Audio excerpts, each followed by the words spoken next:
फिर से एक बार हम परमेश्वर को धन्यवाद देते हैं संध्या काल के समय के लिए कि परमेश्वर ने हमको आज फिर से पूरे तरीके से सुरक्षित रखा है और किसी भी प्रकार के अड़चनों में हम नहीं फंसे हैं। हम परमेश्वर का धन्यवाद देते हैं कि परमेश्वर ही है जिसके कारण आज हम फिर से परमेश्वर के वचन को सुनाने के लिए तैयार हैं। पिता परमेश्वर का हम दिल से शुक्रगुजार हैं हम कि पिता परमेश्वर की जितना भी हम उसको थैंक यू कहें वह हमारे लिए कम है। और हम पिता परमेश्वर से यही विनती करते हैं कि पिता परमेश्वर हमारे साथ में सदा बने रहे और हमें पवित्र पवित्र और पवित्र बनाते चले जाए। आइए हम दुआ करें। Hallelujah hallelujah hallelujah hallelujah. हे अति दयालु सर्वशक्तिमान परमेश्वर प्रेमी पिता, इस पिता परमेश्वर संध्या काल के समय के लिए हम आपको धन्यवाद धन्यवाद और धन्यवाद देते हैं पिता परमेश्वर कि आज आपने हमको पिता परमेश्वर फिर से यह अवसर दिया है पिता कि हम पिता परमेश्वर आपके वचन की तैयारी करके आपके वचन को गहराई से समझने वाले हो सके। केवल पिता परमेश्वर उथला ज्ञान हमारा ना हो कि हम ऊपर से परमेश्वर की स्तुति करें और अंदरूनी हम ना समझ पाए कि हम क्या बोल रहे हैं और किस तरीके से परमेश्वर की स्तुति और आराधना केवल ऊपरी मन से कर रहे हैं, बल्कि परमेश्वर हम दिल के गहराई से आपके पास में आना चाहते हैं और चाहते हैं पिता परमेश्वर कि हमारी सारी इच्छाएं, हमारी सारी आकांक्षाएं, हमारे हृदय के सारे जो भी कुछ हमारे हृदय में गलत बातें होगी उन बातों को छोड़कर पिता और इसके आगे भी जो बात गलत है पिता परमेश्वर उसके चुंगल में हम ना फंसे पिता परमेश्वर। हम आपसे यही प्रार्थना करते हैं क्योंकि पिता परमेश्वर शैतान तो यही चाहता है पिता परमेश्वर कि वो हमको दबोचे और पिता परमेश्वर आपसे हमें दूर रखे।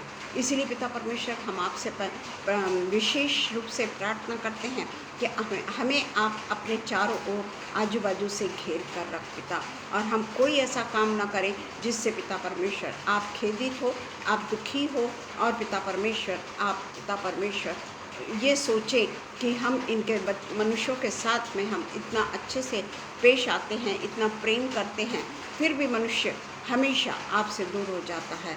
इसलिए पिता परमेश्वर मैं खुद अपने लिए यही प्रार्थना करती हूँ पिता परमेश्वर कि कोई माया जाल में मुझको मत फंसाना, किसी के बोलने में मुझको ना फंसाना, गलत बातों की संगति में मुझको ना फंसाना और गलत संगति में मुझको मत रखना पिता परमेश्वर।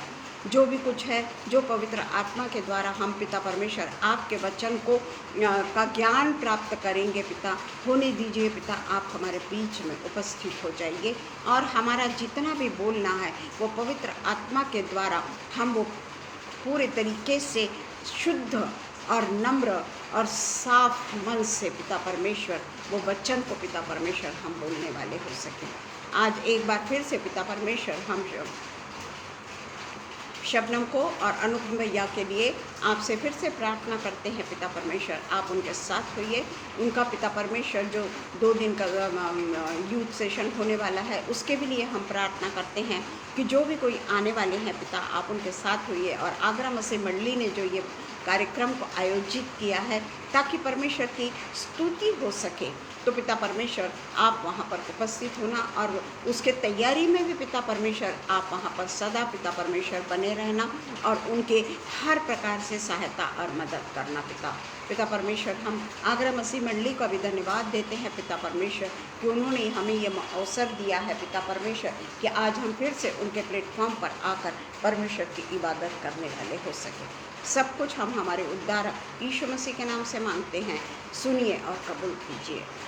आमीन आमीन आमीन। Praise the Lord Shabnam, praise the Lord दीदी, praise the Lord everyone. Just minute, मैंने लाइट नहीं लगाई हूँ।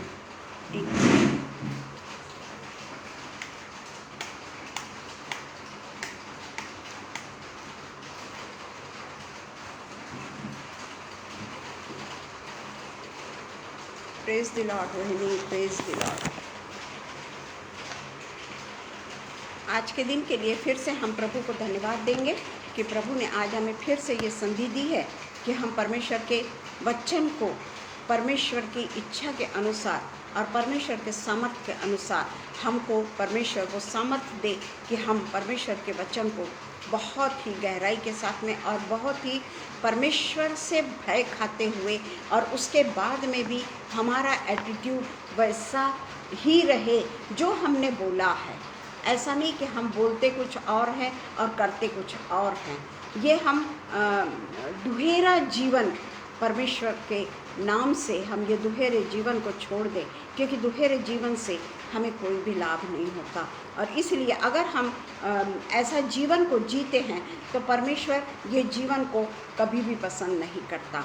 और इसलिए आज हम सब मिलकर यही प्रार्थना करेंगे कि पिता परमेश्वर, आपके लिए जो मैं अपने मुख का इस्तेमाल कर रही हूँ, आपके वचनों के लिए जो मैं अपने मुख का इस्तेमाल कर रही हूँ, वो पिता परमेश्वर पूरे तरीके से और हमेशा के लिए होली ही बना रहे पिता, पवित्र ही बना रहे पिता परमेश्वर। आज का जो हमारा टॉपिक है वो है संपूर्ण बलिदान, अपने हृदय का संपूर्ण बलिदान। 10% नहीं, 20% नहीं, 70% नहीं, 90% नहीं, 99% नहीं, बल्कि हम अपने जीवन को पूरे तरीके से संपूर्ण रूप से तन मन और धन से भी हम परमेश्वर को समर्पित हो जाए। क्योंकि जो भी कुछ हमारा है, हम नहीं जानते कि हम कितने दिन तक इस दुनिया में रहेंगे। हमें परमेश्वर का ने सारी चीज़ें दी है, परंतु ये नहीं पता हमें कि हम कब तक जीवित रहेंगे। परमेश्वर चाहे तो परमेश्वर आज ही हमें उठा के ले जा सकता है। और इसके लिए परमेश्वर ने हमें हमेशा कहा है कि हम सदैव तैयार रहें, निरंतर प्रार्थना में लगे रहो। ये परमेश्वर का वचन है, निरंतर प्रार्थना में लगे रहो। हमारा ऐसा है कि जब हमको बोलना होता है उस समय हम बैठ के बहुत तैयारी करते हैं, परमेश्वर के वचन को बहुत गहराई से पढ़ते हैं, बहुत गहराई से सोचते हैं, परंतु वो समय निकल जाता है तो हम फिर से वही रवैये में आ जाते हैं। परमेश्वर हमें माफ़ करे और परमेश्वर हमें फिर से नए जीवन की ओर लेके जाए। हम आज देखेंगे पवित्र आत्मा के बारे में इफिसियों 1 और 14। अब ये इसमें हम ये नहीं समझ पाते कि पवित्र आत्मा यानी स्पीकिंग इन टंग्स, या परमेश्वर के साथ में जब हम रहते हैं, परमेश्वर जब हमारा खुदा है और परमेश्वर के लिए हम अपने जीवित बलिदान को करते हैं, पूरे तरीके से परमेश्वर के करीब आ जाते हैं, वो पवित्र आत्मा वो भी एक पवित्र आत्मा है। क्योंकि उसके बगैर हम हे अब्बा और हे पिता कहकर परमेश्वर को नहीं पुकार सकते, परमेश्वर के वचन को हम नहीं समझ पाते। क्योंकि जब तक पवित्र आत्मा हमें इस चीज़ के लिए कायल न कर दे कि परमेश्वर का वचन क्या कह रहा है। आज परमेश्वर का वचन हो सकता है मेरे जीवन में वो काम न करे जो परमेश्वर का कार्य सुनने वालों के जीवन में हो सकता है। परमेश्वर किसी को भी चुन सकता है। ऐसा नहीं कि बोलने वाला ही बहुत प्योर है या praise the Lord Angelina, praise the Lord, thank you very much, आप आई। तो बोलने वाला ही बहुत पवित्र है ऐसा मत सोचिए, बल्कि सुनने वाले भी कई बार अलग तरीके से उसको सोचते हैं। जो बोलता है उससे भी ज़्यादा परमेश्वर उनसे बातें करता है जो सुन रहे हैं, कि परमेश्वर उनसे अलग तरीके से बातें कर सकता है, या जो वचन परमेश्वर का बोला जा रहा है वो उनके मन में एक पवित्र आत्मा के रूप में बहुत बड़ा कार्य उसका हो सकता है। तो आज हम देखेंगे पवित्र आत्मा, परमेश्वर की आत्मा और यीशु मसीह। पवित्र आत्मा और परमेश्वर की आत्मा और यीशु मसीह की आत्मा, ये तीनों मिलकर एक साथ में पवित्र आत्मा के रूप में सम्मिलित है। ये तीनों अलग अलग नहीं है, इनका अस्तित्व अलग अलग नहीं है। पिता अलग, पुत्र अलग, पवित्र आत्मा अलग, ऐसा नहीं है। ये तीनों एक हैं। तीनों एक है। प्रेज़ द लॉर्ड दीदी, ये तीनों एक है। और हम देखते हैं कि पवित्र आत्मा, परमेश्वर और यीशु मसीह ये मिलकर एक त्रिएक परमेश्वर कहलाते हैं। त्रिएक परमेश्वर, पवित्र आत्मा वही है त्रिएक परमेश्वर के रूप में जिसकी हम नम्रता के साथ में उसके नज़दीक आते हैं।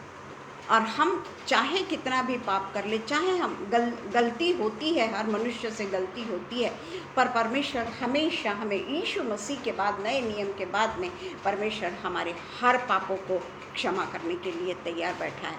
इसका मतलब ये नहीं कि हम पवित्र आत्मा को शोकित करें, पवित्र आत्मा की हंसी उड़ाएं, क्योंकि अगर हमारा जीवन पवित्र आत्मा से भरा हुआ नहीं है, अगर हम सिर्फ अपनी होशियार दिखाने के लिए यहाँ पर बैठे हुए हैं, केवल हम ये बताने के लिए बैठे हैं कि हम बहुत अच्छा परमेश्वर के वचन को बोलते हैं, कोई काम का नहीं है, कोई काम का नहीं है। बल्कि जिसे नहीं बोलना आता है और जो अनाड़ी है, जिसको हम समझते हैं कि हम बड़ी हाईली क्वालिफाइड हैं, परंतु एक परमेश्वर का चुना हुआ व्यक्ति अनाड़ी भी हो सकता है। क्यों? क्योंकि उसने परमेश्वर की स्तुति, परमेश्वर की इबादत, परमेश्वर के सारे वचन, पवित्र आत्मा को उसने शोकित नहीं किया। त्रिएक परमेश्वर की उसने हंसी नहीं उड़ाई। अगर हम त्रिएक परमेश्वर का नाम ले रहे हैं, त्रिएक परमेश्वर के बारे में बोल रहे हैं, पवित्र आत्मा के बारे में बोल रहे हैं, परंतु हमारा संपूर्ण जीवन वहीं के वहीं लटका हुआ है, हमारे जीवन में कोई बदलाव नहीं है, हाँ सचमुच में हम ज़ीरो हैं, आज भी हम ज़ीरो हैं, तो परमेश्वर सब जानता है। आप सोचेंगे कि कितना अच्छा बोल रही है, कितनी इसको नॉलेज है, कितना परमेश्वर के बारे में ज्ञान है, पर नहीं, आप मुझे नहीं पहचानते। आप मेरा अच्छा बोलना या नहीं बोलना या छोटे छोटे शब्दों के प्रयोग करने वाले से भी परमेश्वर अपनी स्तुति करा लेता है। परमेश्वर को बड़े बड़े शब्द या बड़ा अच्छा बोल रहे हैं या ऐसा और वैसा, वो नहीं।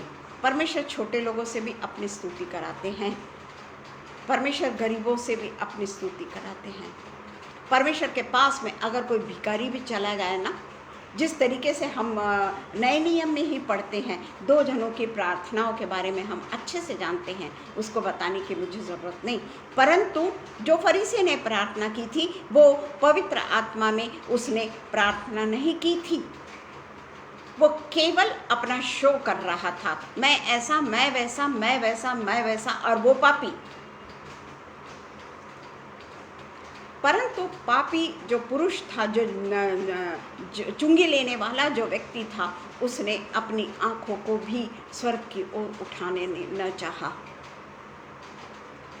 उसकी एक लाइन की विनती, एक लाइन, कुछ शब्दों की, 3-4 शब्दों की विनती को परमेश्वर ने ग्रहण किया। तो हम इस बात के लिए अपने आप को बहुत ज़्यादा मगरूर न बना लें कि हम बहुत अच्छा बोलते हैं, या मैं ये दिन बोलती, वो दिन बोलती, वो दिन बोलती, वो दिन मिलती, पर मेरे जीवन में क्या परिवर्तन है, पवित्र आत्मा मेरे जीवन में क्या काम कर रही है। क्योंकि पवित्र आत्मा ऐसी विरासत है जो स्वर्ग का अनुभव कराती है।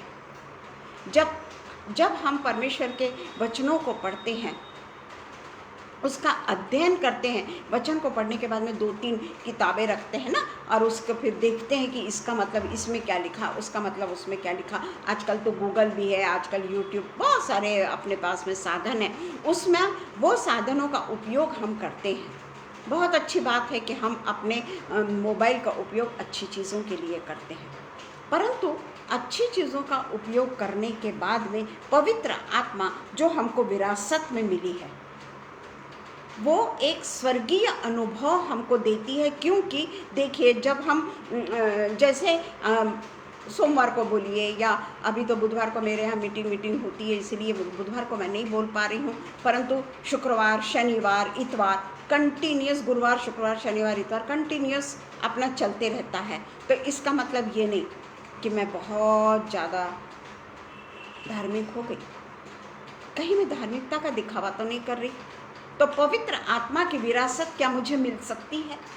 आज जो वचन को मैंने लिया है, क्या वो मुझे स्वर्गीय अनुभव को प्राप्त करा सकती है? हम देखते हैं कि मैं यानी जैसे मेरा कोई इतना ज्ञान नहीं है ना, बाइबल का इतना डिटेल में मैं नहीं जानती हूँ ना, तो उसमें क्या है, मुझे कई देर तक स्टडी करनी पड़ती है, नोट्स निकालने पड़ते हैं। उसमें क्या होता है कि मेरी एक बहुत अच्छी स्टडी हो जाती है। पर मेरी एक बहुत अच्छी स्टडी होने के बाद में मैं पवित्र आत्मा को अपने हृदय में पूरे तरीके से कहीं कैद करके तो नहीं रख ली, कैद करके तो नहीं रख ली। पवित्र आत्मा ये कैद करने की वस्तु नहीं है प्रियो। जो हमको विरासत में मिला है वो हम दूसरों को दें। वो विरासत को मैं मेरे ही पास में अगर रखूंगी तो वो पंगु हो जाएगा, हाथ पैर रहते हुए भी वो चल नहीं पाएगा। और जो स्वर्गीय अनुभव हम सोचते हैं कि स्वर्गीय अनुभव अगर मैंने प्राप्त कर लिया है, XYZ ने प्राप्त कर लिया है, तो वो स्वर्गीय अनुभव दूसरों को नहीं बांटेगा। क्यों दूंगा मैं? ये स्वर्गीय अनुभव का स्वाद मैं खुद चखूंगा। तो वो पवित्र आत्मा नहीं, वो पवित्र आत्मा नहीं। हमको सब लोगों को मिलके परमेश्वर की पवित्र आत्मा से प्रार्थना करनी है। टंग्स के बारे में मैं नहीं बोलूँगी, क्योंकि मैं अपन उसके बारे में नहीं बोलेंगे। पवित्र आत्मा वो जो परमेश्वर को अपना खुदा मानती है। हम परमेश्वर के पुत्र और पुत्रियां हैं, और परमेश्वर ने हमको बनाया है। और हम एक जब परमेश्वर का वचन बोलने का समय आता है, मैं बहुत प्रसन्न रहती हूँ। मुझे बड़ा अच्छा लगता है कि वो दिन मेरा बिल्कुल बिजी चला गया। बहुत शैतानी ताकतें आती है, मत सोचिएगा कि उस दिन मुझे शैतानी ताकतें नहीं आती। मुझे प्रिपेयर करने को समय नहीं मिलता। बाकी के दिन लगे तो मैं खाली पीली बैठी रहूँगी, उस समय कोई नहीं आएगा। परंतु जब मैं पवित्र आत्मा के पास में जाना चाहती हूँ, उसकी विरासत को पाना चाहती हूँ, वो स्वर्गीय अनुभव को प्राप्त करना चाहती हूँ, उस समय अनेक अड़चनें सामने आती हैं। परंतु फिर भी अभी भी 7 बजे मेरे को आना था, परंतु 7 बजे बाकायदा मेरा जो फ़ोन आया और मुझे रुकना पड़ा।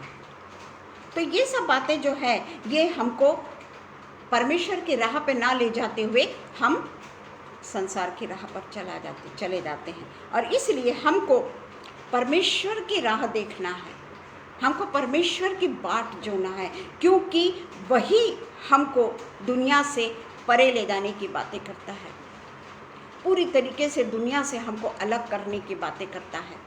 मैं क्या रोज़ आपको बताऊं कि मेरे घर में क्या होता है। मेरे घर में तो कोई नहीं है, पर मेरे भाइयों के साथ में जो मुझे चैन से रहने ही नहीं देते। सब कुछ छोड़ने के बावजूद भी वो मुझे चैन से नहीं रहने देते। तेरा आधार कार्ड दे, तेरा पैन कार्ड दे, तेरी सिग्नेचर दे। वो तो मैं नहीं कर सकती ना, वो तो मैं नहीं कर सकती ना। पर बहुत तकलीफ में हूँ मैं। सब कुछ छोड़ने के बावजूद भी वो शैतान के शिकंजे में पड़ जाती हूँ मैं। परंतु आप लोग सब मेरे लिए प्रार्थना करिए कि जो मैंने छोड़ दिया है तो मैं उसको प्राप्त तो नहीं करना चाहती, परंतु ये जो अड़चनें मेरे पास में आ रही है उससे मैं दूर हो जाऊँ। तो वो बातों को जाने दीजिए, दुनियादारी की बातों को जाने दीजिए। परंतु हम सोचते हैं कि अगर हम दुनियादारी में भी रहते हैं, ठीक है पिता परमेश्वर, मैं दुनियादारी में भी रहूँगी, क्यों नहीं लूँगी मैं संपत्ति? एक अकेली लड़की हूँ मैं, क्यों नहीं लूँगी मैं संपत्ति? तो यहाँ पर मैं नहीं जान पाऊँगी कि परमेश्वर मुझसे खुश है या नहीं। जो मैं बोली वो परमेश्वर मुझे उससे प्रसन्न है या नहीं, ये बात मैं यहाँ नहीं जान पाऊँगी। पर जब मैं यहाँ से कूच कर जाऊँगी ना, उस समय मैं जानूँगी कि मैंने क्या गलती की थी। मैंने स्वर्गीय राज्य को इधर पे बसाने की कोशिश की हूँ क्या? पृथ्वी पर मैंने वो स्वर्गीय राज्य को बचाने की कोशिश की हूँ क्या? कि मैं परमेश्वर के साथ साथ में, हाँ परमेश्वर मैं तेरे वचन को भी बोलूँगी, पर थोड़ा सा पैसा भी तो कमाने दे मेरे को। जब इतना सारा है तो इतना सा ले लेती हूँ ना मैं। ये बातें परमेश्वर नहीं पसंद करता प्रेम, क्योंकि परमेश्वर हमको भूखा नहीं रखता। पवित्र आत्मा जब हमारे साथ में होती है ना, वो ऐसी महान आत्मा है जिसको प्राप्त करने का आनंद ही अलग है, आनंद ही अलग है। वो हमको गारंटी देता है, वो पवित्र आत्मा हमको गारंटी देता है, क्योंकि पवित्र आत्मा पिता, पुत्र और पवित्र आत्मा का एक त्रिएक परमेश्वर का एक भाग है जो एक साथ में बंधा हुआ है। पिता, पुत्र और पवित्र आत्मा। अगर मैंने पिता को शोकित कर दिया, या मैंने पुत्र को शोकित कर दिया, या मैंने पवित्र आत्मा को शोकित कर दिया, तो मैंने त्रिएक परमेश्वर को शोकित कर दिया, त्रिएक परमेश्वर की मैंने हंसी उड़ा दी। हम यहाँ के विरासत के तरफ ध्यान न दे प्रियो। यहाँ की विरासत तो आज है और कल ख़त्म हो जाएगी। कितने दिन हम सोचते हैं कि क्या पता अगर मेरा पैसा ख़त्म हो गया तो, अगर मैं बीमार पड़ गई और मेरा पैसा ख़त्म हो गया तो, कितनी चिंता करते हैं, जबकि हम पवित्र आत्मा के बारे में बातें कर रहे हैं। पवित्र आत्मा जो है और सदा रहेगा। हम यहाँ से कूच करके चले जाएंगे, पर पवित्र आत्मा हमको वहाँ पर भी पवित्र आत्मा की हमको स्तुति करनी है। और इसलिए हम इस बात की चिंता न करें कि हम क्या खाएंगे। परमेश्वर का वचन कहता है ना कि तुम इस बात की चिंता मत करो कि आज हम क्या खाएंगे और क्या पिएंगे। पिता परमेश्वर को हमारे सब बातों का ध्यान है। पिता परमेश्वर जानता है कि हमें क्या चाहिए, फिर भी हम संसार की ओर दौड़ते हैं। रोमन्स 8:16 और 17, रोमन्स 8:16 and 17। इसमें मैं थोड़ा सा ना 14 भी पढ़ूंगी। हाँ, इसलिए कि जितने लोग परमेश्वर के आत्मा के चलाए चलते हैं, इसलिए कि जितने लोग परमेश्वर की आत्मा के चलाए चलते हैं। इसमें ये नहीं लिखा सारे लोग, ये नहीं लिखा सारे लोग, नहीं लिखा है। इसमें स्पष्ट रूप में लिखा है कि जितने लोग परमेश्वर की आत्मा के चलाए चलते हैं वे ही परमेश्वर के पुत्र हैं। ये मत सोचिए कि मैं हर संडे को चर्च जाती हूँ, मैं हर कार्यक्रम में अटेंड करती हूँ, मैं परमेश्वर के बड़ी समीप रहती हूँ तो परमेश्वर मुझे ज़रूर ज़रूर और ज़रूर पवित्र आत्मा से वो करके मुझे स्वर्गीय देश में ले जाएगा। प्रेज द लॉर्ड का। ऐसा मत सोचिए, क्योंकि इसमें स्पष्ट रूप से रखा है कि जो लोग परमेश्वर के आत्मा के चलाए चलते हैं वे ही परमेश्वर के पुत्र हैं। क्योंकि तुमको दासत्व की आत्मा नहीं मिली कि फिर भयभीत हो, परंतु लेपालकपन की आत्मा मिली है। अडॉप्टेड, लेपालकपन यानी अडॉप्टेड। हम सब परमेश्वर के अडॉप्टेड चाइल्ड हैं। जो परमेश्वर का है वो सब हमारा है, हम उसके बच्चे और बच्चियां हैं। जो माता पिता का होता है वो बच्चों को मिलता है, और इसलिए हमारे परमेश्वर पिता का जो कुछ है वो हमें मिलेगा। कब मिलेगा? जब हम उसके पवित्र आत्मा के अनुसार चलाए चलते हैं, तब हमको ये सब मिलेगा। और हमको भय की नहीं, बल्कि हमको लेपालकपन यानी अडॉप्टेड की आत्मा मिली है, जिससे हम हे अब्बा, हे पिता कहकर पुकारते हैं। आत्मा आप ही हमारी आत्मा के साथ, यानी परमेश्वर, आत्मा कौन? यहाँ पर परमेश्वर। आप ही हमारी आत्मा यानी कौन? हम। परमेश्वर आप ही हमारी आत्मा के साथ गवाही देता है कि हम परमेश्वर की संतान हैं। और क्या चाहिए हमें? स्पष्ट रूप से लिखा हुआ है यहाँ पे कि हम परमेश्वर की संतान हैं। पर कौन है जो परमेश्वर के पुत्र कहलाने योग्य है?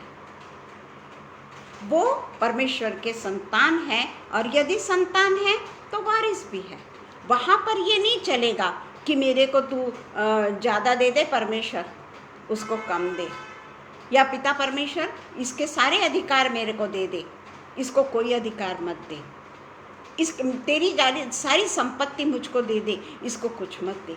वहाँ नहीं चलेगा ये सब। वहाँ नहीं चलेगा। जहाँ पर परमेश्वर ने अपने को पुत्र बना लिया है, उसके आत्मा के अनुसार अगर हम चलते हैं तो हम परमेश्वर के पुत्र हैं। पुत्र और पुत्रियाँ, पुत्र बोलो या पुत्रियाँ बोलो। उसी के बाद में 2 कुरिन्थियंस 1:22 में भी लिखा हुआ है। क्या है, हम बहुत टाइम लगा देते हैं। 2 कुरिन्थियंस में बहुत बोलती हूँ ना। 1:22, जिसने हम पर छाप भी कर दी है। किसने? पिता, पुत्र और पवित्र आत्मा में हमको सील कर दिया है, हमको सील कर दिया है। और उसमें लिखा है कि और बयाने में आत्मा को हमारे मनों में, हम मन नहीं पढ़ना वहाँ, हृदय, क्योंकि इंग्लिश में हमेशा हार्ट लिखा हुआ है, दिया है। सब कुछ तो परमेश्वर ने हमको दे दिया, पर फिर भी हम उसको नहीं, और बल्कि स्वर्गीय राज्य को छोड़कर पृथ्वी की बहुत चिंता करते हैं, बहुत चिंता करते हैं हम। पौलुस ने स्वर्गीय विरासत के बारे में पौलुस कहता है कि हमें परमेश्वर का आशीर्वाद पहले ही से प्राप्त हो चुका है, जो हमने अभी पढ़ा। पहले ही से परमेश्वर ने हमारे लिए योजनाएं बना के रखी है, पहले ही से परमेश्वर ने हमें आशीर्वाद दे रखी है। स्वर्ग में प्राप्त आशीषें हमें पूरे तरीके से मिल गई है, और वो केवल परमेश्वर की महिमा और स्तुति के लिए मिली है। हमें पवित्र आत्मा किसी का मन दुखाने के लिए या किसी को गलत बातें बोलने के लिए या झगड़ने के लिए या किसी के ऊपर दोष लगाने के लिए नहीं दी गई है। हमें पवित्र आत्मा उसके लिए नहीं दी गई है। अगर हम में पवित्र आत्मा है तो हमारे मुंह से कोई गलत बात निकलेगी ही नहीं, क्योंकि हम परमेश्वर के लिए पालक पुत्र हैं, हम उसके वारिसदार हैं। तो इसलिए यहाँ पे लिखता है कि परमेश्वर की महिमा और स्तुति जिस तरीके से हम आज यहाँ कर रहे हैं ना, जब हम स्वर्गलोक में जाएंगे ना, तो वहाँ केवल हालेलुया हालेलुया हालेलुया, परमेश्वर की स्तुति, परमेश्वर के भजन, परमेश्वर के साथ में हमको सारे दिन को गुजारना, रात को गुजारना। दिन और रात तो है ही नहीं, सारा समय हम परमेश्वर के साथ में, उसके साथ में हालेलुया और आमीन करते रहेंगे। ये इसी चैप्टर में, यानी इफिशियंस के चैप्टर में पॉल ने ये बात 3 बार दोहराई है। जो इफिसियों 1 जो हमने पहले पढ़ा है, इफिसियों 1 के 6, 12 और 14, ये 3 कलम को हम देख लेंगे।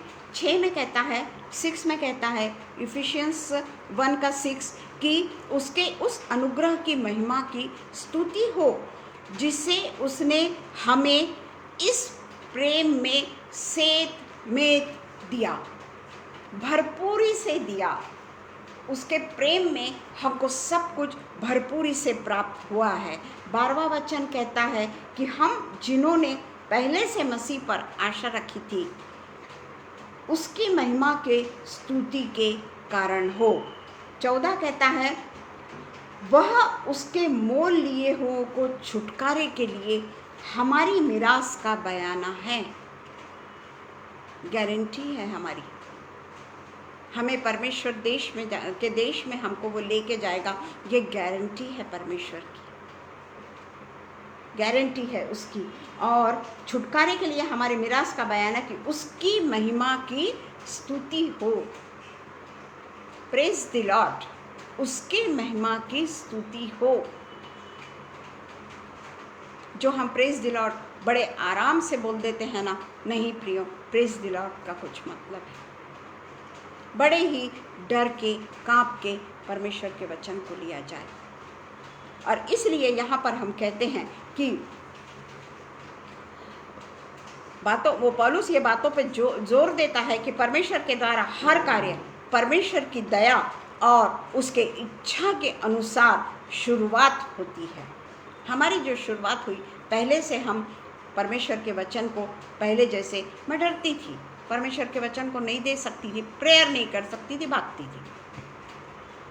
मैं प्रेयर भी नहीं करना मांगती थी। ऐसा नहीं कि मैं चर्च नहीं जाती थी, पर ऐसा चर्च था जो सोशल क्लब था।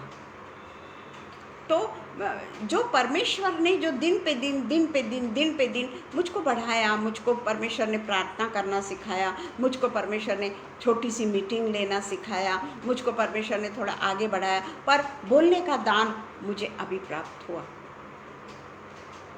परमेश्वर के वचन को बोलना ये बहुत ही संभल के बोलने वाली बात है। हम उसको ऐसा न सोच लें कि हम केवल संपूर्ण जीवन परमेश्वर की स्तुति पृथ्वी पर ही करते रहेंगे। हमको स्वर्गीय देश में भी जाना है, और वो पृथ्वी की जो हम स्तुति और महिमा कर रहे हैं वो कंप्लीट होगी स्वर्ग में। क्यों? क्योंकि यहाँ जो हम फल बो रहे हैं उसी को काटने के लिए हमको स्वर्गीय देश में जाना है। पिता परमेश्वर हमसे बदला नहीं लेता। कहा है यीशु मसीह ने कि मैं तुम्हारे लिए सदा, हमारी गलतियों को माफ़ करने के लिए खड़ा हुआ है वो। कई बार हम उसके दिल को दुखाते हैं, दिन में कई बार हम उसके दिल को दुखाते हैं और पता भी नहीं चलता कि हमने कितने बार उसको ठेस पहुंचाई, पता ही नहीं चलता। हमारा बच्चा अगर हमको कुछ बोल दे तो हम कितने शोकित हो जाते हैं ना, कितना दुख होता है ना। हमको सोचते हैं कि इससे बेहतर है कि भाई अपने ही इसमें वचन में लगे रहो। झगड़े लड़ाई से तो बेहतर है कि परमेश्वर के वचन में लगे रहो। कितना हम शोकित हो जाते हैं। फिर परमेश्वर को तो हम बारंबार शोकित करते हैं, उसके पवित्र आत्मा को हम बारंबार आघात पहुंचाते हैं, उसको हम चोट पहुंचाते हैं, और फिर भी हम सोचते हैं कि परमेश्वर ने हमको तो माफ़ी करता है। 7 बजे बैठ जाते हैं परमेश्वर के वचन को देने के लिए। दिन भर हमने क्या किया ये हम भूल जाते हैं। तो इसलिए हमको जो परमेश्वर के साथ में जीवन बिताना है या हमको सांसारिक मनुष्य बनना है, क्योंकि सांसारिक मनुष्य कहता है मेरा एकमात्र उद्देश्य केवल ये है कि मैं अपना संपूर्ण जीवन अपने इच्छा के अनुसार और अपने खुद की संपत्ति को बढ़ाते हुए अपने परिवार के साथ में और खुद की महिमा करने की बातें वो सोचता है कि मेरा इतना बड़ा स्टेटस हो, मेरा इतना बड़ा लोगों के बीच में मैं एक प्रतिष्ठित व्यक्ति हो जाऊं और लोग मेरे आगे झुके, लोग मुझे नमस्कार करें, मेरी महिमा करें। एक पुरुष दूसरे पुरुष से अपनी महिमा करवाना चाहता है। हम भी, कोई ने अगर कुछ किया तो हम उसको थैंक्स कहते हैं। पिता परमेश्वर को हम कितने बार थैंक्स कहते हैं दिन में? हमारे मुंह में थैंक्स तो इतने आराम से बसा हुआ है ना। किसी ने अगर हमको कुछ भी बोला तो हम एकदम से थैंक यू बोलते हैं, फट से हम थैंक यू बोलते हैं। किसी ने अगर हमको छोटा सा फूल भी ला के दिया, गुलाब का भी फूल ला के दिया, थैंक यू। हम परमेश्वर को कितने बार धन्यवाद देते हैं। क्या हमारा जीवन वो मानवीय जीवन है क्या, जो हमेशा पृथ्वी की चीज़ों की अभिलाषाएं करता है, पृथ्वी की चीज़ों को धन्यवाद देता है? मैं ये नहीं बोल रही कि हमने धन्यवाद नहीं देना चाहिए, वो तो हमको एक अच्छा आदत है वो, परंतु हम ये सोचें कि ये आदत परमेश्वर के लिए कब लागू होती है हमारे जीवन में, हम उसको कब लागू करते हैं, कब हम परमेश्वर को धन्यवाद देते हैं। थोड़ा सा भी अगर ठेस लग जाती है, चलते चलते हो जाता है, कई बार ऊपर नीचे अगर हो गया तो हमको ठेस लग जाती है ना, क्या मैं परमेश्वर को बोलती हूँ थैंक यू जीसस, क्योंकि उसी ने मुझे बचाया ना? क्या मेरे मुंह से उस समय निकलता है क्या परमेश्वर के लिए थैंक यू जीसस? कौन हूँ मैं? सांसारिक मनुष्य हूँ कि परमेश्वर की आत्मा से पूरी तरीके से भरी हुई हूँ? सोचने की बात है ये, क्योंकि हम संसार और उसकी बसी बातों को प्यार करते हैं, संसार की चीज़ों को हम बहुत प्यार करते हैं। मेरे घर में अगर सोफ़ा है, उसका कवर अगर बहुत दिन से नहीं बदला गया, अब तो मैं बदलती भी नहीं हूँ, मेरे को नहीं जमता इतना काम वाम, तो वो वैसी जैसे अब नहीं बदला गया है, पर मेरे पास में उसका पर्याय है, मेरे पास में है कवर्स, है ना? तो परमेश्वर के लिए मेरे पास में ऐसा पर्याय है क्या कि मैं परमेश्वर के लिए, परमेश्वर से प्यार करने वाली बातें कर सकूं, परमेश्वर को भाता हुआ बलिदान में दे सकूं, परमेश्वर को एक धन्यवाद रूपी बलिदान में दे सकूं। क्या मैं परमेश्वर को धन्यवाद रूपी बलिदान चढ़ाती हूँ? कितने बार चढ़ाती हूँ मैं? कितने बार चढ़ाती हूँ मैं? क्योंकि सांसारिक मनुष्य तो यही सोचता है कि मुझे संसार को खुश करना है, संसार की चीज़ों को पूरे तरीके से ग्रैब कर लेना है, लोगों से छीनना है, लोगों से उसके अधिकारों को मुझे छीनना है। वो सिर्फ इतना ही जानता है। अगर हमसे परमेश्वर ने अपने अधिकारों को छीन लिया, परमेश्वर ने अगर हमसे प्यार करना ही छीन लिया, हमसे प्यार ही करना छीन लिया, हम कहाँ जाएंगे प्रियो? कहाँ जाएंगे हम? परमेश्वर बोलेगा ठीक है, मैं सब कुछ तुझे दे देता हूँ, पर मैं तुझसे प्यार करना छोड़ देता हूँ। क्या हम जी सकेंगे? वही तो पवित्र आत्मा है। परमेश्वर का प्यार ही तो है जो हमें पवित्र आत्मा की बातें सिखाता है, बताता है कि हमें किस तरीके के जीवन को जीना है, हमें सांसारिक नहीं बनना है। लोग कहते हैं कि अगर हम जैसे कहते हैं कि भाई तुम कितने दिन ये पैसों के साथ में बने रहोगे, एक न एक दिन तो हम सब ऊपर चले जाएंगे। हमारे बच्चे हैं, बच्चों के बच्चे हैं, ये सब चिंता क्यों? क्योंकि परमेश्वर तो कहता है कि अपनी भी चिंता मत कर। मैं जब गौरैया का ख्याल रखता हूँ, मैं जब पशु और पक्षियों का ख्याल रखता हूँ, तो क्या मैं तेरा ख्याल नहीं रखूँगा? पर हम उसकी बातों को सुनते ही नहीं। परंतु सच्चा धार्मिक मनुष्य सिर्फ और सिर्फ परमेश्वर पर विश्वास करता है। सिर्फ वो परमेश्वर पर विश्वास करता है। सारी परिस्थितियों को वो बाजू में रख देता है। रोना धोना, किटकिट करना या मनुष्यों के साथ में तो हम चलते हैं, मैं ये नहीं बोल रही, परंतु उनकी आदतों को स्वीकार करना, उनके आदतों के अनुसार अपने जीवन को उसी तरीके से ढाल लेना बड़ा आसान है ना? बहुत आसान है। कहीं पे भी हम जाते हैं तो हम चाहते हैं कि हम सामने की सीट में बैठें। सामने की 2 सीट को खाली रखा जाता है। ठीक है, जो गेस्ट आते हैं, चीफ गेस्ट आते हैं, पास्टर्स हैं, वो तो बैठते ही हैं सामने, मैं ये नहीं बोल रही, परंतु उनके फैमिली के भी लिए जगह रखी जाती है। तो मैं ये बोल रही हूँ कि आपको जिस तरीके से यहाँ पर पहला स्थान चाहिए, पहला स्थान चाहिए, क्या हमने कभी सोचा कि परमेश्वर के राज्य में हमको पहला स्थान कैसे मिलेगा? कैसे प्राप्त करेंगे हम उसको पहला स्थान? जब हम सच्चे धार्मिक बनेंगे, परमेश्वर का सच्चा धार्मिक, प्योर हार्ट, उसमें कहीं पे भी बेदाग और बेझुर्री वाला हमारा हृदय, बेदाग और बेझुर्री वाला हमारा हृदय बनेगा नहीं, तब तक क्या हम सच्चे धार्मिक मनुष्य हैं? परंतु हमको वैसे ही बनना है, सिर्फ और सिर्फ हमारे यीशु मसीह पर, हमारे पवित्र आत्मा, पिता, पुत्र और पवित्र आत्मा यानी त्रिएक परमेश्वर पर हमको विश्वास करना है। केवल उसी पर विश्वास करना है और हमारा ध्येय, हमारा जो जीवन का ध्येय है वो केवल और केवल यीशु मसीह की ओर हम देखने वाले हो सके। जहाँ पे भी देखें वहाँ हमको हमारा सच्चा परमेश्वर नजर आए। कहते हैं परमेश्वर हमको नहीं दिखता, परंतु परमेश्वर की बातें कई बार हम सुनते हैं। परमेश्वर कई बार हमको अपने वचन के द्वारा बातें करता है हमसे।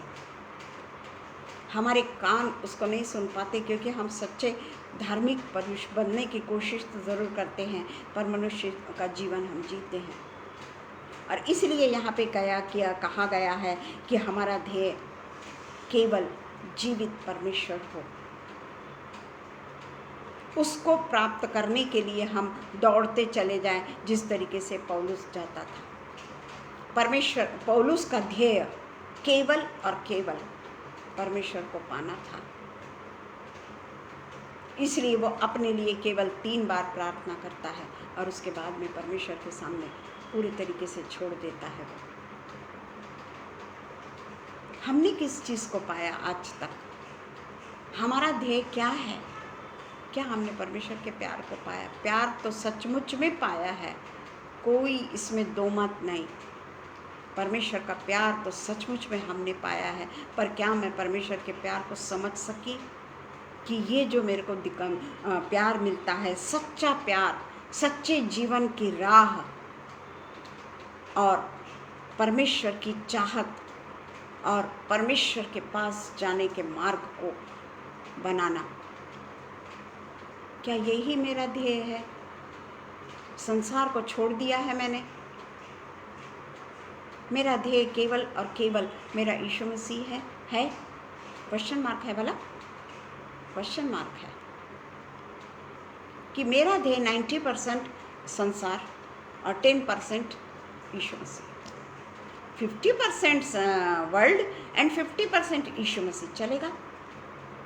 हमारे यीशु मसीह को चलेगा क्या? ये पवित्र आत्मा को ये चलेगा क्या? वो संपूर्ण हृदय से मुझ पर विश्वास कर, संपूर्ण हृदय को पूरे तरीके से तू खाली कर दे, क्योंकि परमेश्वर का वचन कहता है कि हृदय तो एक धोखा देने वाली चीज़ है। उसमें ऐसा रोग लगा है जो कभी भी नहीं खत्म होने का, जिसका इलाज नहीं। वो रोग हमारे हृदय में लगा हुआ है और वही रोग के साथ में हम अपने जीवन को जी रहे हैं। हम अपने जीवन की ओर वैसे ही चलते चले जा रहे हैं। इसीलिए हम देखते हैं अपने जीवन को परमेश्वर के अनुसार बिताना और केवल उसकी महिमा हो ऐसे कार्य करना, केवल परमेश्वर की महिमा हो, मेरी नहीं या हमारी नहीं कि मेरा जीवन ऐसा, मेरा जीवन वैसा। परमेश्वर जानता है मेरा जीवन कैसा है, उसको सबके जीवन के बारे में मालूम है, परंतु वो चुगली नहीं करता कि मेरी चुगली जाकर एंजेलिना को बता देगा, एंजेलिना की बातें जाकर ग्रेस दीदी को बता देगा। परमेश्वर चुगलखोर नहीं है, परंतु उसके पास में हमारी जीवन की पुस्तक को जब वो खोलेगा ना, न्याय के दिन में जीवन की पुस्तक खोली जाएगी। कंप्यूटर तो आज आया है, पर परमेश्वर के यहाँ तो पहले से कंप्यूटर है। हमारी सारी बातें उसमें लिखी हुई है, हमने कब क्या किया, ये सब कुछ परमेश्वर के इसमें लिखा है। इसलिए न्याय के दिन हमारी कोई नहीं सुनेगा, कोई नहीं सुनेगा। और इसलिए सांसारिक जो मनुष्य होता है, यहाँ हम अच्छे से जान सकते हैं कि जो सांसारिक मनुष्य का दिमाग है और परमेश्वर के प्रति एक निष्ठ व्यक्ति के बीच का अंतर हम बहुत अच्छे से देख सकते हैं कि परमेश्वर के प्रति एक निष्ठ व्यक्ति धन के पीछे नहीं दौड़ता। पुराने समय के पास्टर्स लोगों को देख लीजिए, साइकिल पर आना जाना करते थे, कई बार पैदल जाते थे, बाइबल लेकर चले लोगों के घरों में प्रेयर करने के लिए। उस समय तो कोई साधन भी नहीं थे, लोगों के पास में इतना पैसा भी नहीं था, कोई टेम्पो नहीं था, कोई ऑटो नहीं था, उनके पास में कार नहीं थी, उनके पास में स्कूटर्स नहीं थी। वो पैदल पैदल परमेश्वर के लिए अपने वचनों को लेकर, वचन को साथ में लेके लोगों के घर में जाकर प्रार्थना किया करते थे। वो है परमेश्वर के जन जो कष्ट उठाकर परमेश्वर की सेवा करते हैं, क्योंकि हमारे यीशु मसीह ने भी आराम की जिंदगी नहीं जी, किसी राजा के कोठी में नहीं रहा, उसको सोने को भी जगह नहीं। फिर हम क्यों चाहते हैं कि हमें पूरा जीवन सुखपूर्ण चाहिए? परमेश्वर ने दिया है ना, मैं ये नहीं बोलती कि हमें सुख नहीं दिया है परमेश्वर ने, उसमें ही खुश रहना, उसमें ही समाधानी रहना, वो असली परीक्षा है कि जो मुझे परमेश्वर ने दिया है उसमें मैं समाधानी हूँ, तो परमेश्वर भी हमसे खुश होगा। क्योंकि अपने पिता को यीशु मसीह ने कभी भी शोकित नहीं होने दिया, कभी उसकी बदनामी नहीं होने दी, कभी उसे नीचे नहीं दिखाया। लोगों के सामने ये नहीं बोला कि मैं तो तेरी इतनी स्तुति करता हूँ, मैं तो दिन रात तेरी प्रार्थना करता हूँ, मुझे तूने क्यों चुना क्रूस पर मृत्यु के लिए। वो जानता था ना कि उसकी मृत्यु कैसी है, उसने जरा भी कंप्लेंट नहीं करी। हमारे पास में अगर हम सारा समय परमेश्वर के साथ में रहते हैं, सब कुछ करते हैं, हम कुड़कुड़ाते हैं, हम कुड़कुड़ाते हैं। रोमन्स 11:4 और 8, रोमन्स 11:4 और 8, 4 से 8। परंतु परमेश्वर से उसे क्या उत्तर मिला?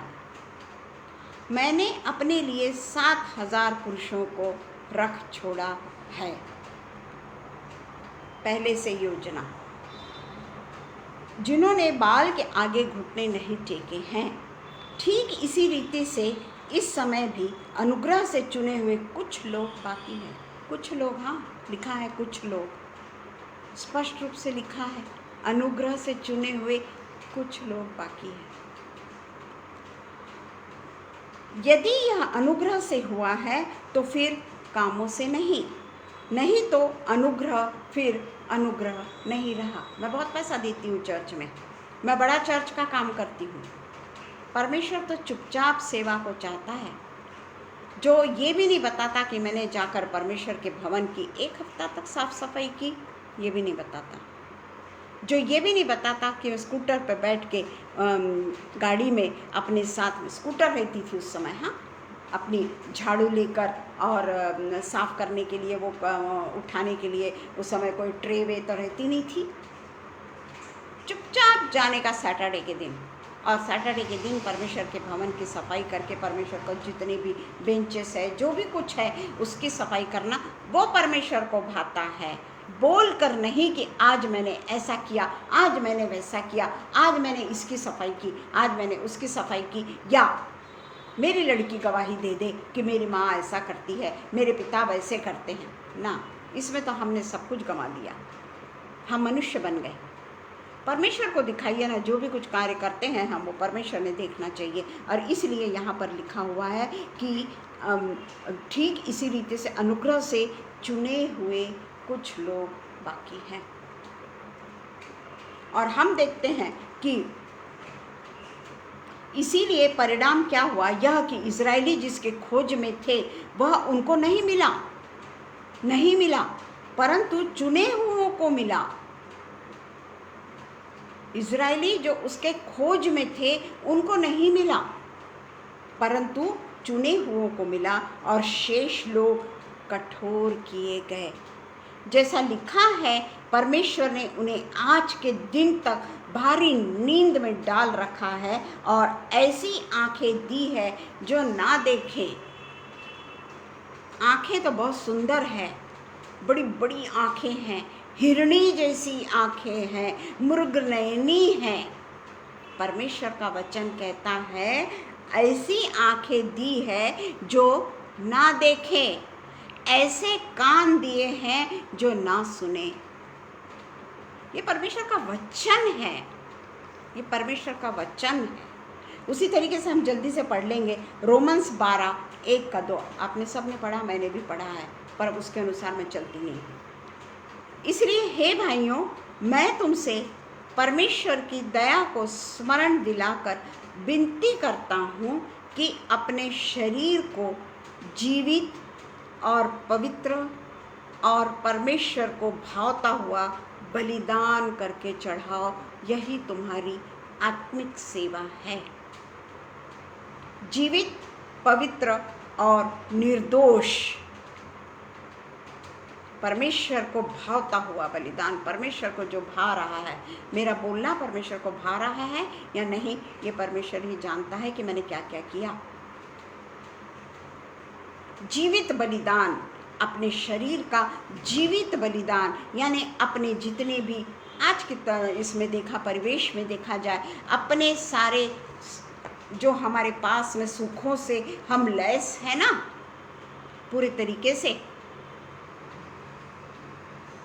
वो बलिदान हमको लिविंग सैक्रिफाइस इंग्लिश में लिखा हुआ है, वो हमको देना है। क्या हम देते हैं? क्या हम सिर्फ बैठे हुए ही बातें करते हैं? क्या मैं कभी किसी गरीब के घर में गई? बाप रे, वो सीढ़ियाँ चढ़ना इतना कठिन हो गया है मेरे लिए कि मैं दोबारा जा ही नहीं सकती वहाँ पर। किसी गरीब के घर में अगर हम जाते हैं, उनके घर में छोटी छोटी, अगर वो ऊपर रहते हैं, उनके घर में छोटी छोटी सीढ़ियाँ होती है और बहुत दूर दूर दूर दूर होती है। हमारे लिए वो कठिन हो जाता है। कैसे जाएंगे हम स्वर्गीय देश में? कैसे जाएंगे हम स्वर्गीय देश में? हम जीवित बलिदान ही नहीं करना चाहते। हमारा पवित्र बलिदान ही नहीं हुआ, वो परमेश्वर को भावता हुआ बलिदान तो हुआ ही नहीं, क्योंकि जीवित ही बलिदान नहीं है हमारा, तो परमेश्वर को क्या भाएगा। और इसलिए परमेश्वर का वचन कहता है कि अपने आप को जीवित बलिदान के रूप में संपूर्ण समर्पण करना हमको ज़रूरी है, क्योंकि अन्य लोगों के लिए हम एक उदाहरण के रूप में हमें जीवित रखा गया है। क्रिश्चियन लोगों के बारे में लोग बहुत सुनते हैं ना कि क्रिश्चियन लोग बहुत अच्छे होते हैं, शांत होते हैं, झगड़ा नहीं करते हैं, परंतु हम हैं ना जीवित लोग, हमको देख रहे हैं ना वो लोग कि हम कैसे हैं, देख रहे हैं ना। कई ऐसी बातें होती है जिसके लिए हमको तकलीफ होती है, पर परमेश्वर का वचन कहता है कि मुझको जीवित बलिदान चढ़ाना है, पवित्र बलिदान चढ़ाना है, परमेश्वर को भावता हुआ बलिदान चढ़ाना है। और इसलिए यहाँ पे लिखा है कि हर दिन हमको स्वयं के लिए मरना है, स्वयं की आकांक्षाओं को मारना है, अपने इच्छाओं को जो गलत है उसका दमन करना है, अपने आप को पैसा पैसा पैसा और पैसा, इसके सिवा संसार में लोगों को कुछ नहीं चाहिए। मैं अगर संसार के सबसे अमीर व्यक्ति, अगर आज ये साल घोषित किया गया कि अंबानी सबसे पहला व्यक्ति है जो सबसे दुनिया का अमीर व्यक्ति है, या इंडिया का अमीर व्यक्ति है, जो भी समझिए, अगले साल उसका नंबर तीसरे पे चला गया, उसका ध्यान कहाँ रहेगा? किसके लिए वो बलिदान करेगा? किसके लिए करेगा? ज़रूर वो इसके भगवान के पास जाएगा, उसके भगवान के, वो ढेर सारे भगवान के पास में जाएगा। क्यों? कि भगवान मुझे पहले से दूसरा नंबर क्यों लाया, इस साल मुझे फिर से प्रथम स्थान दे। किस चीज़ के लिए गया वो? जीवित बलिदान देने गया क्या? पवित्र बलिदान देने गया क्या? परमेश्वर को भावता हुआ बलिदान देने गया क्या? मैं मेरे परमेश्वर की बात कर रही हूँ कि मेरा परमेश्वर क्या चाहता है। मेरा परमेश्वर क्या चाहता है कि मैं पैसों में प्रथम स्थान पाऊँ। मेरे पास में कितनी बड़ी बड़ी गाड़ियाँ हैं, कब तक?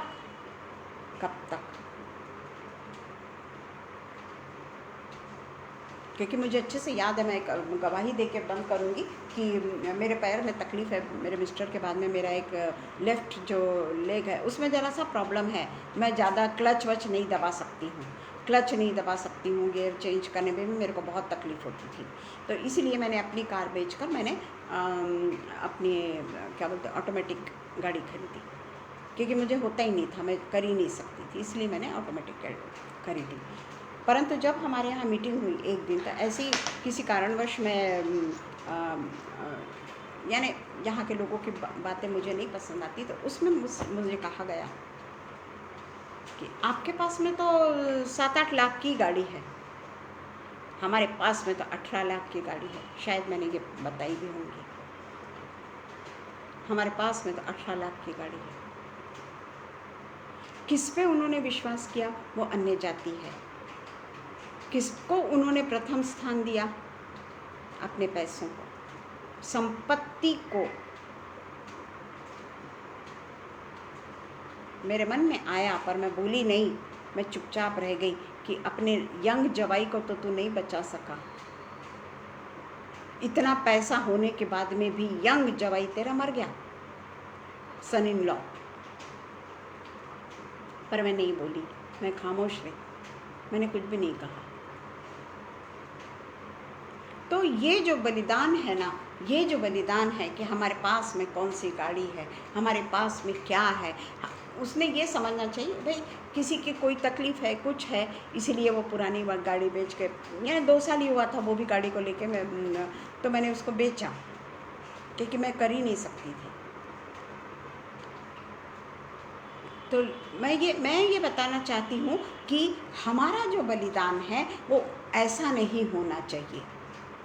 कितना भी लोग हमको कुछ भी बोले, उसके लिए क्या मैं गलत तरीके से पैसा कमाऊं कि बाप रे मेरे पास में सचमुच में इतनी कम इसकी गाड़ी है, मेरे को और 2 नंबर के पैसे कमाना पड़ेगा, क्योंकि जो पैसा मेरे पास में है वो 2 नंबर का तो नहीं है।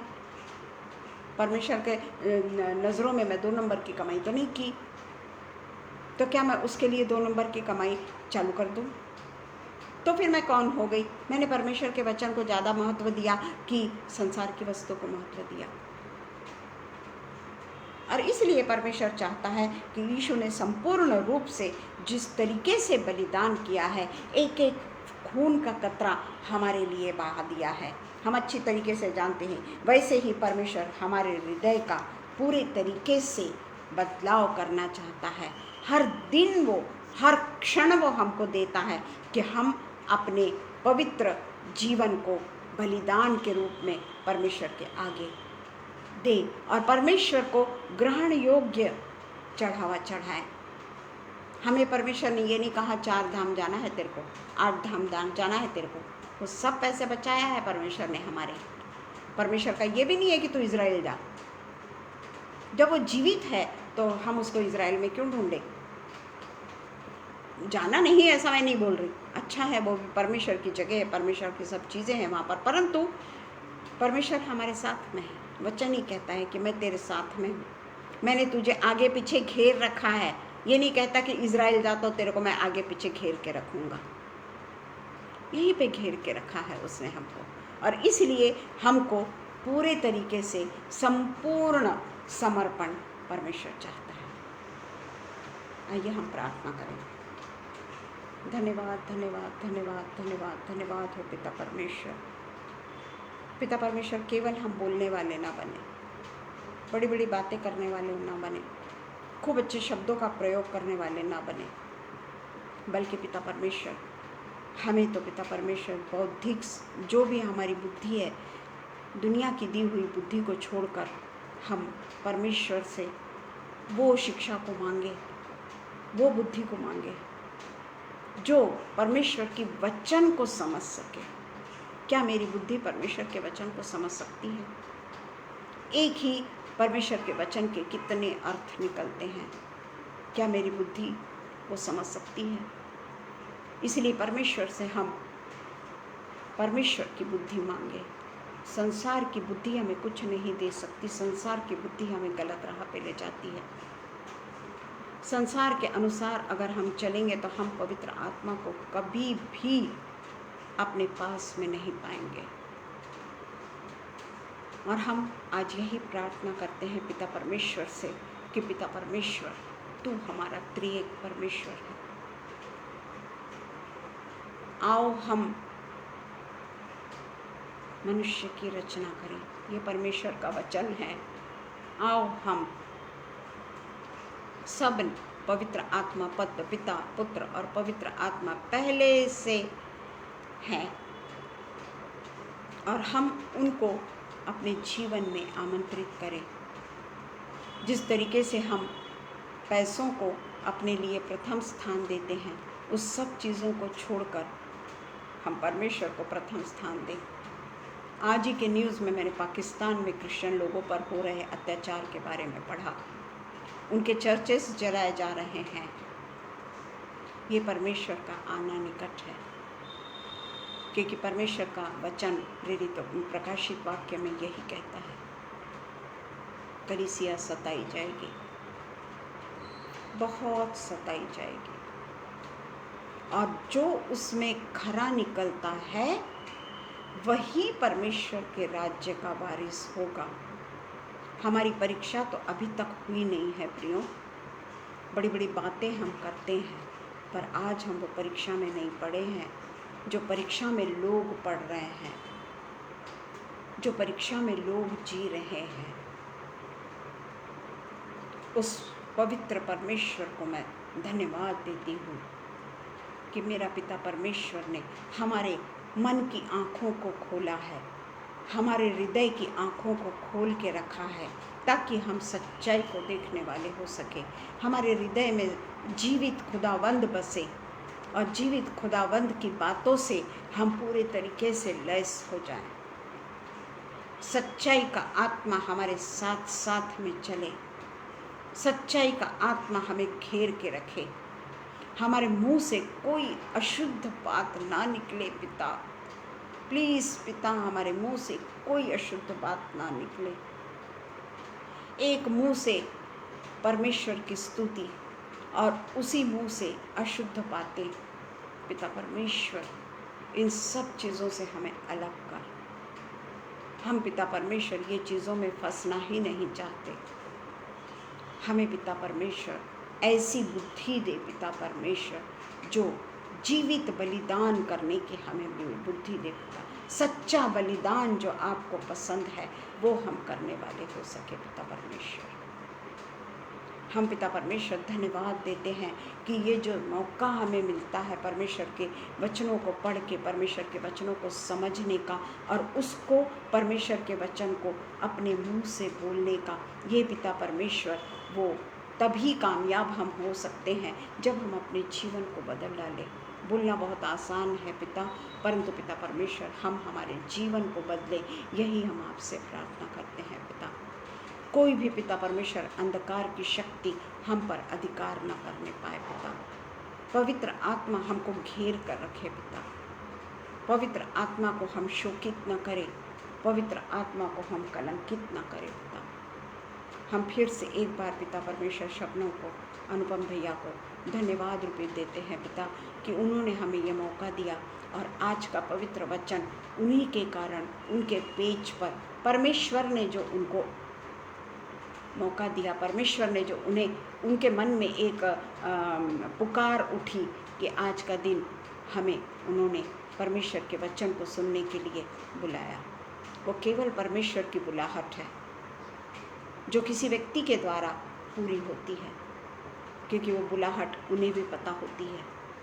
हम उनका धन्यवाद देते हैं और जितने पिता परमेश्वर ऑनलाइन हाजिर हैं उन सबको पिता परमेश्वर हम यही प्रार्थना करते हैं कि वो हमारे साथ में वचन को शेयर करें।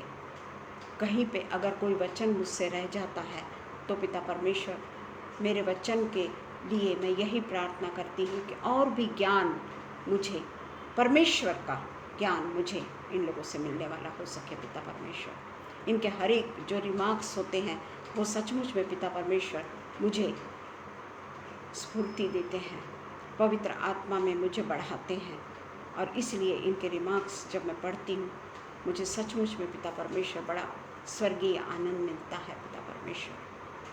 पिता परमेश्वर जो ऑफलाइन देखेंगे आप उनके भी साथ होइएगा पिता, उन्हें भी आशीषित करिएगा पिता और उनके द्वारा भी पिता परमेश्वर हम कुछ सीखने वाले हो सके। परमेश्वर के वचन कोई भी हमें सिखा सकता है, जो हम नहीं सीख सकते हो सकता है परमेश्वर का वचन उनके साथ में वो बात करें और वो हम एक दूसरे के साथ में शेयर करने वाले हो सके। सब कुछ हम हमारे प्रिय और एकमात्र जीवित परमेश्वर के नाम से मांग लेते हैं। सुनिए और कबूल कीजिए। आमीन, आमीन, आमीन। धन्यवाद हो पिता परमेश्वर का। मैं सबको, जितने भी उपस्थित हैं, सबको फिर से एक बार धन्यवाद देती हूँ और परमेश्वर को सबसे पहले धन्यवाद देती हूँ कि परमेश्वर ने आज का दिन मुझे दिया और आप लोग सब यहाँ पर 1 घंटे से हाजिर हैं, उसके लिए मैं हर एक को धन्यवाद देती हूँ। Praise the Lord.